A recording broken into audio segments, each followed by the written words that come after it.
what is that? And I saw many concerts, many different artists. But he blew my mind, I would say like that.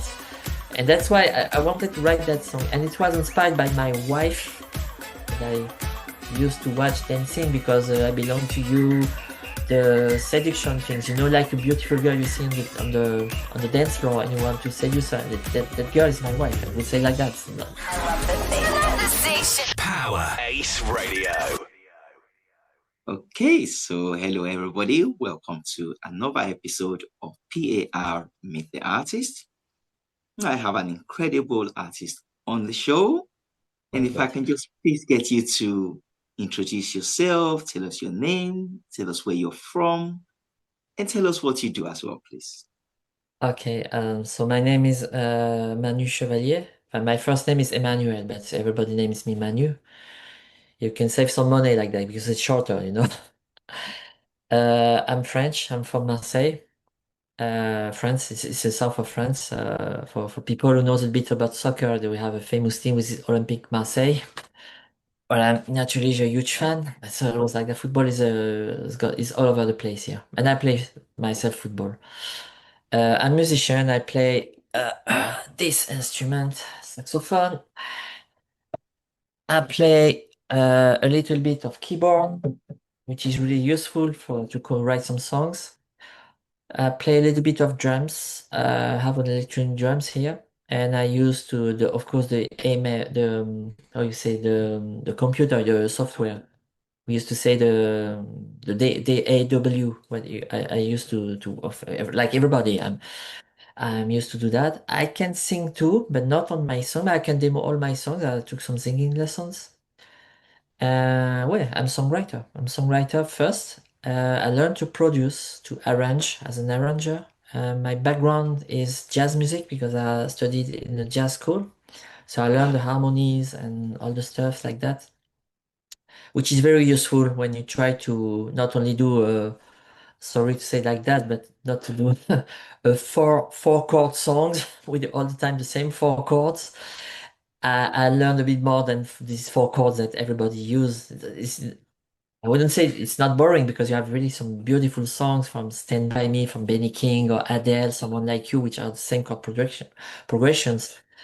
But it's hard to find all the time to play around after a while about the same four chords. So when you know more about music harmonies, it helps. It's helpful when you want to write some songs and you to make some improvisation because jazz is when you play jazz and saxophone, piano, whatever you want. It's improvisation is a big part of it with some chords and yeah, that's how I started with all these stuffs. And I grew up. Yeah, I forgot to mention that I grew up in a musical environment because I have four sisters and which are much older than me. I'm the only boy and I'm the kind of the miracle because I was not supposed to be here because my mother had a boy 3 years before me after four girls.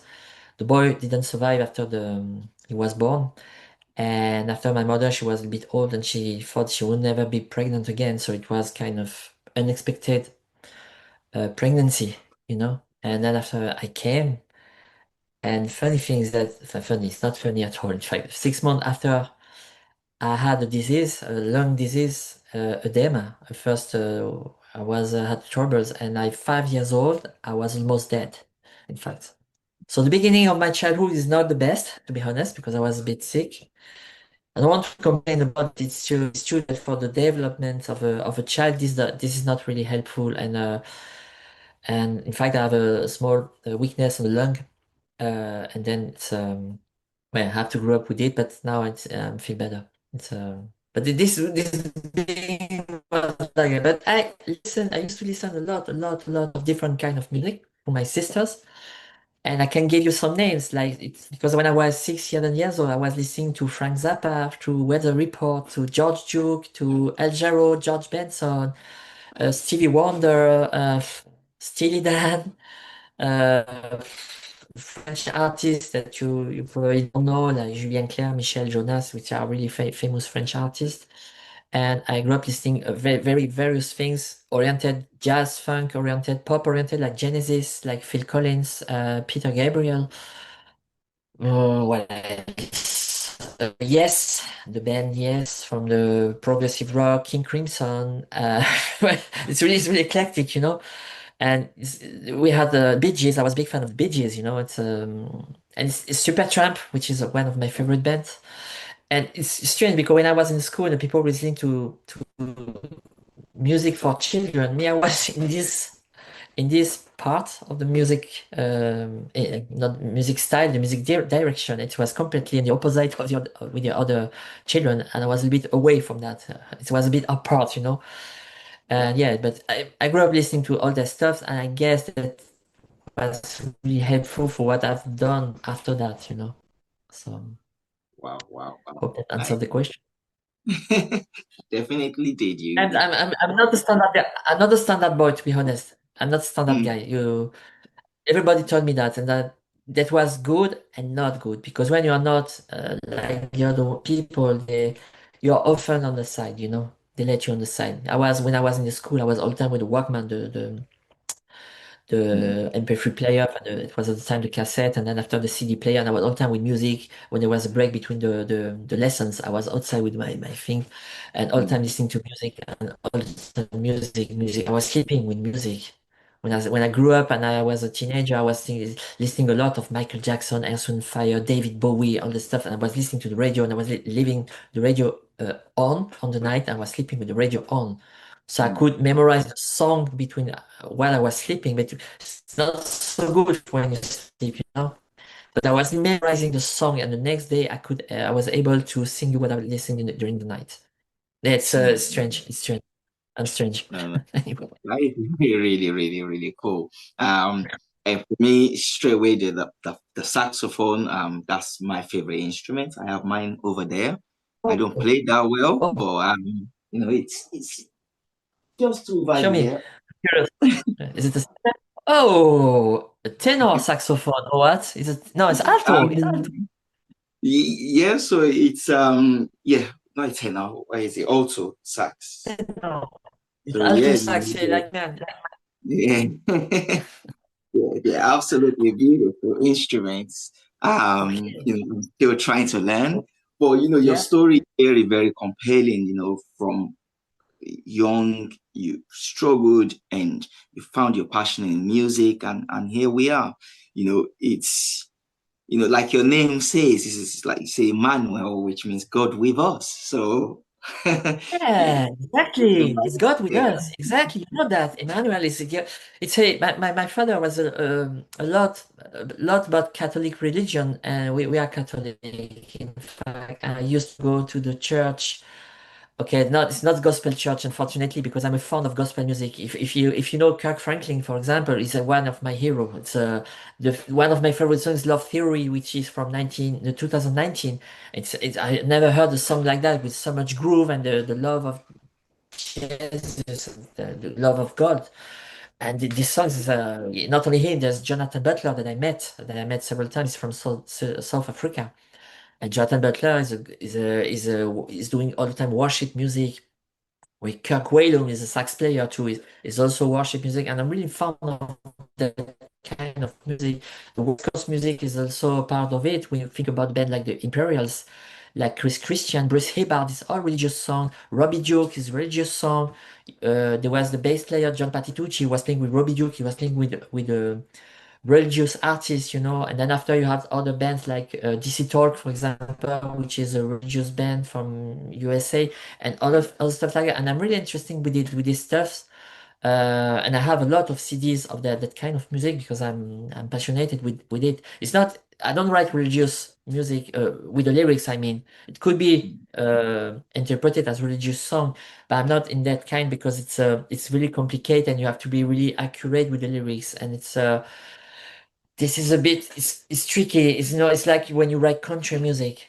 I don't have enough the gospel American culture to write such kind of music. It's really hard to write. I can do the music, but not the lyrics. I need to be with the lyricist for that. I can write my own lyrics, but my lyrics are more to feel good and dance and things like that. You know, the usual theme with the complicated love, and the love songs and the Yeah. But some of so you used to write music, yeah. but now what motivated you to actually start releasing your own music rather than just writing it for Oh. others? At beginning, if I'm honest, okay, I started a songwriting academy 5 years ago, which is in London. The name is songwritingacademy.co.uk. I'm not here to make a advertisement, but I just mentioned them because they were anyway good. And I had the pleasure to meet some mentors like Shelley Poole. Most of them are British, a bit of Americans, but most of them are British. There is Shelley Poole, who was with Alicia's Attic in the 90s, and she wrote for Janet Jackson. She had a hit with Michael Gray in the dance music category. I was with Paul Statham, who worked a lot with Kylie Minogue and Dido. I work with Jeff Franzel, who was working with NSYNC, and right now he's got success with Johnny, what is his name? Denise van Arsen is a jazz singer from Netherlands. They had a lot of success there.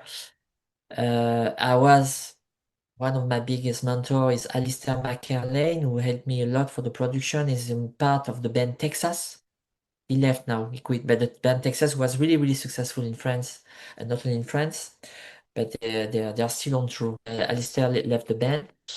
And you have Maurice Pleasure, who was the musical director for Michael Jackson. He was ex-Earth, Wind& and Fire member. And I had the pleasure to make the joke. I have the pleasure to be with Maurice Pleasure. And I had the pleasure to be on a songwriting retreat in Spain 2 years ago. And he was one of the mentor there with Jeff Franzen and Paddy Burns, the third mentor who wrote with many pop artists in the UK. And Mo, which everybody named him Mo. I was the only one whose name is Maurice, but everybody named him Mo. Mo, oh, good to see Mo. Mo is absolutely lovely guy. He told us many stories about his beginning with Ray Charles, and then when he started to work with Michael Jackson, he was imitating Michael Jackson. He was imitating Ray Charles. You have to laugh all the time. And Mo, okay, we co-wrote a song together. It was an exercise, but the exercise went a bit far. But I have to handle what about the production, but for the moment I put it on the side. And we were free. So there was more me and another guy who could sing, was a good singer. And he wrote a song essentially with me and that guy, and Mo was a bit like surrounding the thing, he was a bit the checking out, he gave us some tips, and he said, okay, it's really great. So he stayed with us, but he didn't say, okay, only me guys, because you know where you are going. But in fact, I was playing the chords on the keyboard. And I'm not a real keyboard player, but I can play keyboard. I've learned that because I learned music theory, then I learned how to play the chords, and this is helpful, when you write music, especially. But Mo, he gave me some tips too, and at the end he said, okay, you can do that, and that, and then the guy was starting to shape the melody, then put a bit of lyrics too, and after we were together, I said, melody, do that, and yeah, it was interesting things. And Mo, at moment, he said, "How you have something to make me listen?" I said, "Yeah, I have the song Back to My Dream, which was played on on PAR and Power S radio. Not anymore in India, but it was played, I don't remember when exactly, but maybe in November, or December. They took it, the song on the playlist. And that song, when he listened to that song, he said, wow, he told me it's a great song. So really, he said, you're kidding me. He said, yeah, it's absolutely a great song. He said, you have to release it. And I was not really in the goal to release that song, even not the other songs. But the things I've learned on the academy is that you have to choose the right singer for the song. That's why I don't sing my song completely. If I put myself in the background vocals. In background migraine, there are some vocalists or ad-libs vocals, some kind of woo. It's me who does that. I put four tracks, four vocal tracks that I can harmonize. And then I put myself in it. In the last one, which is played on PAR, Power S Radio, before the magic has gone, I double the voice of the singer, so I'm on it completely. So I wanted to have a Justin Timberlake kind of voice. Mm. And after, this is the first rule I learned. So choose the right singer for the song you are doing. And the second rule I learned, because I say, oh, me, I want to be a songwriter to write for other people, especially the biggest one, always you have to be have a little bit ambition, you know. And they say, yeah, it's great, but you have to. The first thing you have to do is to release your own, to showcase what you can do. Release your own music. You release something. You have to release something. And at that time, I didn't really want, in fact, because I'm not really found to be in front. I can be in front on stage because I'm also a live musician as a to play some cover in the cover bands, in the orchestra, professional orchestra. I did that already, so I was on stage in front of 1,000 people, of 100 people, so I know what it is. It's interesting. The hardest part is before and after, when you have to make the sound check, to set the material, then after to take back the materials and blah blah blah, and it's you go bed late in bed, and say it's a bit hard. But next to that, I was thinking, okay, I have some songs. I wrote some great songs, apparently great songs. I have to release them. And I was thinking about it. And one of the first songs I wrote many scratch and draft songs on not perfect song before the academy. They helped me to sharpen the things.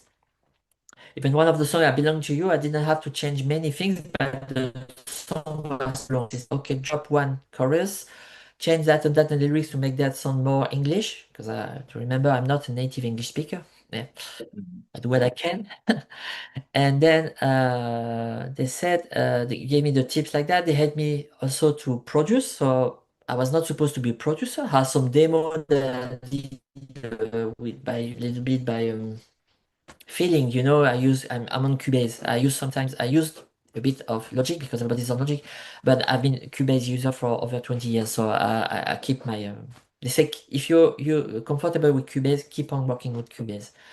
People who are comfortable with Pro Tools, they keep on working with Pro Tools and etc.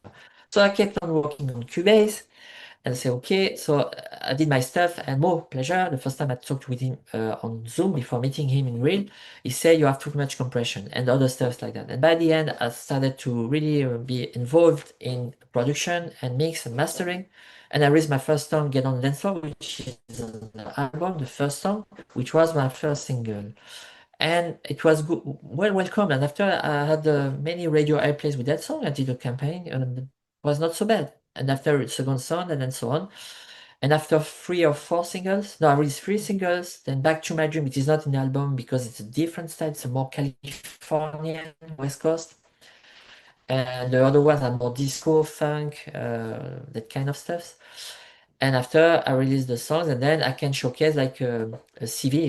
You know, you show what you bring your portfolio. You know, and say, okay, I have my music there and my music there, and that's how it started. In fact, to release music. But it was not my goal, to be honest. But in that way, the only way that the artist or manager can pay attention, even Mm. if we are many people who do like that. You know what I mean? No, that's really really great. It's one side that I've never really actually thought of. Actually, somebody's Mm, broken it down to me like that before. Thank you so much for that. And because mm. I actually want to go on from that, so while we're here, we're talking about this debut album called Planet Groove from Marseille. Um, The title. Huh. Okay, this will be okay. The album was because I still have a PR agency who was working to make promotion. I tried to do the best things, to use the best thing to get more exposure because it's what I need. In fact, the more exposure, the more I can be exposed, the better it is, so that people can discover my music. And because I come from nowhere, to be honest, I'm not Justin Timberlake. I'm not Michael Jackson. I'm nothing from that. I come from very far, come from nothing, I would say. And then suddenly come the idea, and I realized that the all ideas, the many ideas I had since maybe my childhood, they came like that. And then suddenly I realized that I can put my creativity in front. And this is really helpful to write some songs, of course. And then I didn't want to use a title of one of my single of a song for the album, and I wanted to make like a Quincy Jones concept, you know, as a producer. Quincy Jones presents, you know, uh, Mark Serron, who was one of the master of the disco music in the 70s. Mark Serron is French, but he has a lot of success in America and in Asia, I think. Mark Serron, like you have today, Bob Sinclair, you have David Guetta, you have Martin Solveig, you have Mousty, who did Sex Bomb, and all these people who don't really sing and they say the present. It's a kind of conception of a project, and that's why I wanted to make Manu Chevalier Presents. I took that name because I was advised to take that name because in France, okay, it's very common, but for the foreign countries like USA, England, Germany, Italy, and so on, this sounds more sexy in a certain way because I heard that French things are really appreciated in foreign countries. So it's I took that name, which is sounds French because it's my name. It's French. Just the thing. So I took the Manu Chevalier present Planet Groove because it's a kind of planet. It's a whole concept like a planet, a new planet. Groove because it's groove music. I'm really fond of groove music. I love dancing. For example, I don't say I'm the best dancer of the world, but I have the rhythm in the blood, you know. So it's really you can see my clips. I'm dancing in the clips. If you see some steps and some people, I it's me the dancer. You see that? I think I'm in the rhythm. And from Marseille because I'm from Marseille, so same thing as that. So it's a planet groove from Marseille because I am on my planet groove. I'm from Marseille, and this music comes from Marseille. Like it. So planet group of Marcel. Like, oh, Yeah. nice. So, in this album, which track would you say means the most to you and why? Good question. I have two, in fact. I would say all of them, but I have two. The first one is I Belong to You, which is the second track, which is a bonus version with a remix from Eddie Valdez, the Brazilian DJ jockey. He did a long version with a whistle, and the whistle is me. I'm playing the whistle. And that song means a lot because I started to write that song in 2015 when I was get married with my wife. My wife is from Germany. And at that time, there was the Uptown Funk from Bruno Mars and Mark Ronson. You remember that song, Uptown Funk, which was a huge hit in 2015. So it's one of my favorite songs because I found amazing that in the modern era, when you have many other things on radio, they come this kind of alien music with all the old stuff from Prince to Michael Jackson to Shalamar, to Kool and the Gang, to all this stuff and see what is this track. And in fact, I wanted to not to imitate because I don't do imitation, but to take the inspiration of that song, reminding of all the stuff from Shalamar, Night to Remember, George Benson, Give Me the Night, a bit of Kool and the Gang with the Bruno Mars flavor, you know, and the kind of I mix all that. And at that time, I used to go a lot in discotheques. I told you I love dancing. So when I have the good music, the good funky music, where I can have fun. Not techno. Techno, you don't dance in techno. You jump and you shout and you take some pills. I don't know what you do. But techno, it's forget it. It's not. So for me, it's not dance music. Dance music for me is the funky era from the 80s, from the late 70s, beginning of the 80s. What is the groove is in there. And all these people from Bruno Mars, from to Pharrell Williams and Justin Timberlake, they got these things. They are able to do that. When you listen to the last album for Justin Timberlake, there is a groove in some tracks you can not imagine. And I saw Timberlake in stage in September in Lyon, which is not very far from Marseille. And so I saw a show like I never heard. I never saw a show like that. It was amazing. So what is that? And I saw many concerts, many different artists. But he blew my mind, I would say like that. And that's why I wanted to write that song. And it was inspired by my wife that I used to watch dancing because I belong to you, the seduction things, you know, like a beautiful girl you see on the dance floor and you want to seduce her. That girl is my wife. I would say like that. Nobody else, you know. Now, this is the Oh, first. This is very interesting. And the second song is the track number 9, which is a bit less disco than the other one. It's more funky song. The title is "The World Is Falling Down." It's completely the opposite because it was during the lockdown, and I was locked down in Germany with my parents-in-law. And to be honest, I was fed up of these things about to be locked down. I could not go back to France, and all the things for me. Sorry, it's a personal opinion. For me, it's all the things on the media for me, it was all manipulation. It's my personal opinion, so I don't want to I will not discuss with some people who think that it were all true or real. I respect every opinion, but me, my opinion is different. And when you read the lyrics of that song, this is it. This is the world is falling down because this is the symbol of the world falling down. The devil is on its way. The world is falling down. There's a bill we have to pay. And who are they? These hidden people that we never see, and they control everything. If we listen to all the media, they are lying. And mm, mm, mm. yeah, you have to Wow. read the lyrics. If I listen to that song, and when I send it to Nemi Rory, which is a great singer from New York, she's a gospel singer who sounds like Oleta Adams, for example, and other stuff. So there is a kind of acid jazz flavor, according to one of my mentors. But she said, okay, she didn't want to sing any um, offensive lyrics, the explicit lyrics, sorry, Yeah. explicit lyrics. Mm, mm, Yeah, when there is some bad words, kind of words. And when she read that, she said, "Okay, I can sing it," and she did an amazing performance. And then finally, I say, "Okay, I want to release that song because it will not change the world." Bob Marley tried it already in the 70s. There's still the same problems in everywhere, in Africa, in Asia, and in Europe. Okay, with the migrant, with the dictators, and I will not name every country, but we know that in Africa it's not good at all. In some countries, mm. still in Chad, there's still a civil war in Chad, and all the problems in other African countries. Yeah. So, Well, and yeah. that song is it's a kind of summary, naive summary of the things when I'm fed up of that, and yeah, we have to take care about the future of our children. Mm. No, no, that's a very, it's, yeah, I definitely feel that, and I feel people will actually gravitate to it. There's Yeah, listening to music just because it's sound, but there's actually listening to music and getting something out of it, which is yeah, really, really, exactly. we love the most. And, time is kind of running, we could literally talk for hours.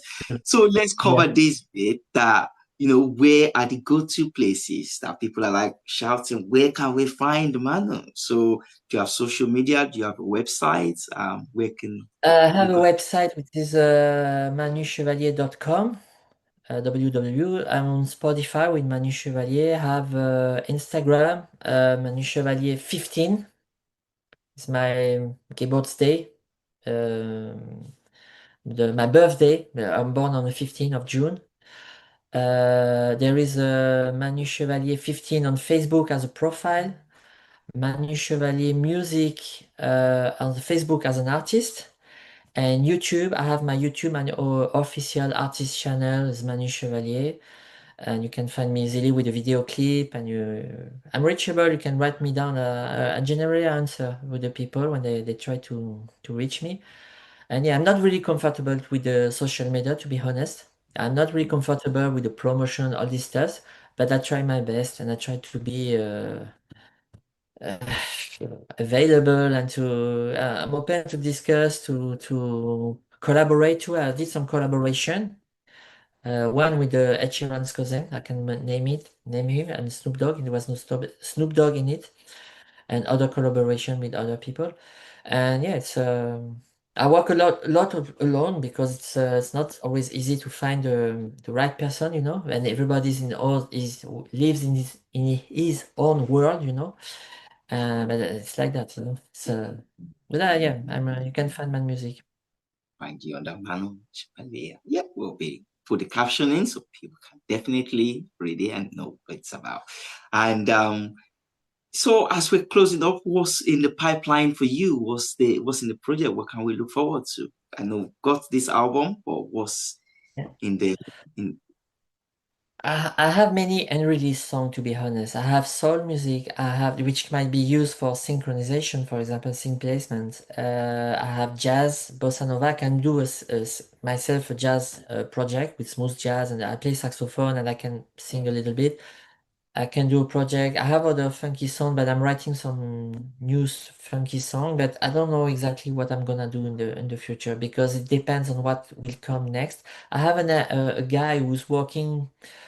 Next to that, he tries to find me maybe some contract with the major companies because he thinks my music. He found me directly on my website and said that your music is great. I can try to find something for you, but it's not easy. It's not sure. There's nothing. There's no promises. There's nothing because there are a lot of concurrence, a lot of competition. There are a lot of great artists, great musicians, great singers, and so on and so on. Apparently, I'm part of it. That's what I always hear. So you're part of the best. Apparently, I belong to the best of the best. Even. So it's nice to hear, but it's not enough, to be honest. And No. so, but I will see. I will see if there is. I would like to do a live project, but I have to set things. I'm in Marseille, and Marseille is the city of rap, which is Mm. a big has no influence about my music because Planet Group from Marseille has no influence with the me. People will think he's come from Los Angeles or New York or California. I don't know. I've never been there, but I've got Mm. a strong influence from that. It's funny. I never took the plane. No, I've been that's to England. I've been to England once in Mhm. London. I was a long time Yes, ago. it Yeah, would it's an amazing be, city. be lovely to have you back in England. And it's the beauty of all of this of social media is that then we can break all these boundaries, not just social media, just the internet and all that as it is now. So let's just keep speaking into existence and see what comes up next. Really, Yeah, really excited to see. I need that kind of interview, for example, the promotion. This is what I need, because the more exposure I get, I think the more listener I will bring because I know there is an audience for funky and disco funk music. I know that. I was accepted 2 days ago on the Pacific Coast Radio, which is a web radio, big web radio in Las Vegas, in Nevada, and they've been listened all around the world, especially in Asia and in USA. And my songs are played in there, so it's nice. It's really nice to have that, and that, yeah, and the more plan or helps I will have, the better it will be for my music and my exposure. Me, I don't care if I'm famous. My target is not to be famous. It's not my target. My music, yes, but me, not necessary. I can play the game. If I have to play a game, I will play it. But if I stay behind, like the Daft Punk, for example, I will stay behind. This is not a problem. I don't have any ego for these things. I'm just a musician and passionate of music, and Yeah. that's what I can say. That's really, really great. So yeah, we're running out of time. I would just like to say thank you so much for coming on the Thank show. you. It's I been a appreciate great pleasure. So that. yeah, till we meet again, Manu, Yeah, take care. take care too, and yeah, will let me know, and that's how it goes, and yeah, it's my pleasure. Bye Thank you. bye. Bye bye. Take care. More music variety on Power Ace Radio.